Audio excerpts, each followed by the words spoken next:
অসমীয়াৰ হাতৰ পৰা মাটিডোখৰো যদি আঁতৰি যায় জীয়াই থকাৰ বাবে আমি পৰিচয় নোপোৱা হ'ম।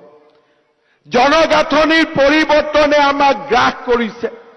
অসমীয়া জাতি এনে এটা জাতি, আমি মমৰ পোহৰত আছো। মমৰ পোহৰে মমডালকো জ্বলাই দিয়ে আৰু কেতিয়াবা নিজৰ শৰীৰ জ্বলাই সেই মমডাল নোহোৱা হৈ যায়। আজি আমাৰ চাৰিওফালে অচিনাক্ত লোকৰ মাজত এডাল মমৰ দৰে জ্বলি আমি অসমখনক আলোকিত কৰি ৰাখিবলৈ প্ৰচেষ্টা কৰিছো।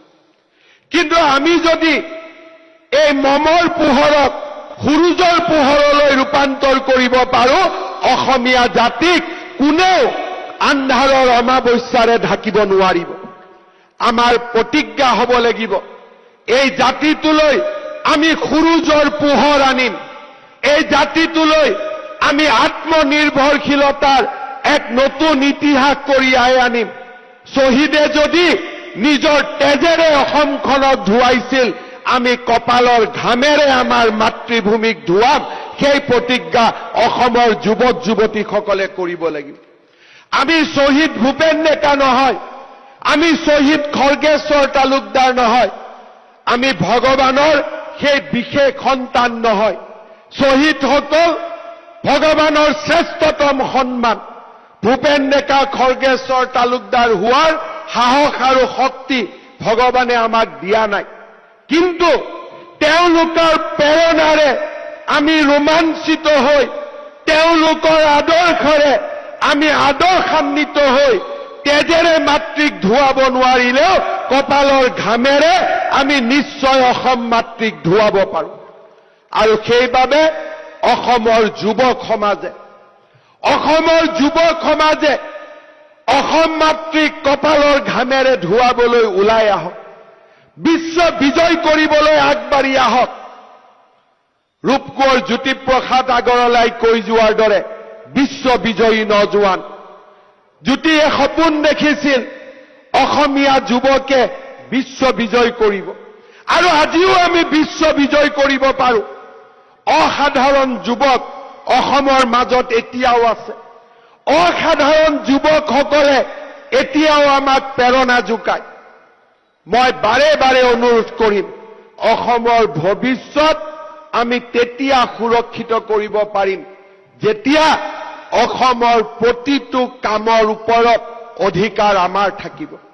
আমাৰ মনবোৰ বেদনাৰে সিক্ত হৈ যায়, আমাৰ মনবোৰ বেদনা আৰু দুখেৰে পৰিপূৰ্ণ হয় যেতিয়া অচিনাক্ত লোকে কয় যে আমি মাছ বিক্ৰী কৰা বন্ধ কৰি দিম, যেতিয়া অচিনাক্ত লোকে কয় যে আমি নহলে উজনি অসমত কাম নহব। সেই দিনটোতকৈ চৰম অপমানৰ দিন জাতিটোৰ বাবে একোৱেই নাথাকে। কোনোবা অচিনাক্ত লোকে যদি খাৰুপেটীয়াৰ পৰা কয় যে আমি নোখোৱালে তোমালোকে খাব নোৱাৰিবা, তাতকৈ আৰু ডাঙৰ অপমান জাতিটোৰ বাবে একোৱেই হ'ব নোৱাৰে। কাৰোবাৰ অচিনাক্ত লোকে খেতি কৰিব আৰু সেই খেতিৰ শাক পাচলিৰ মূল্য বাঢ়িছে নে কমিছে তাৰ ওপৰত আমি টিভিত গৈ টক শ্ব' কৰিম, সেয়া অসমীয়া জাতিৰ ভৱিষ্যত হ'ব নোৱাৰে। অসমীয়াই বছৰৰ বাবে প্ৰয়োজনীয় নিজৰ খাদ্য নিজৰ ঘৰৰ বাৰীত উৎপন্ন কৰিছিল। দলগাঁও খাৰুপেটীয়াৰ পৰা অহা আলু, তাৰ দাম কিমান হ'ব তাৰ জল্পনা কল্পনা অসমীয়াই নিজৰ ইতিহাসত কেতিয়াও কৰা নাছিল। অসমীয়াই যেতিয়া আত্মনিৰ্ভৰশীল হ'ব, শাক পাচলিৰ দামৰ বাবে আমি টিভিৰ টক শ্ব' চাব নালাগিব, নিজৰ বাৰীখনৰ ফালে চাব লাগিব আৰু নিজৰ বাৰীতে আমি নিজে খোৱা শাক পাচলি আমি উৎপাদন কৰিব পৰা অৱস্থাত আমি আজিও আছো। যদি অসমীয়াই বজাৰৰ মূল্য বৃদ্ধি হৈছে তাৰ আলোচনা আমি একেদিনাই নোহোৱা কৰিব পাৰো যদি আমাৰ খেতি পথাৰখন 9টা মাহ খালী নাথাকে।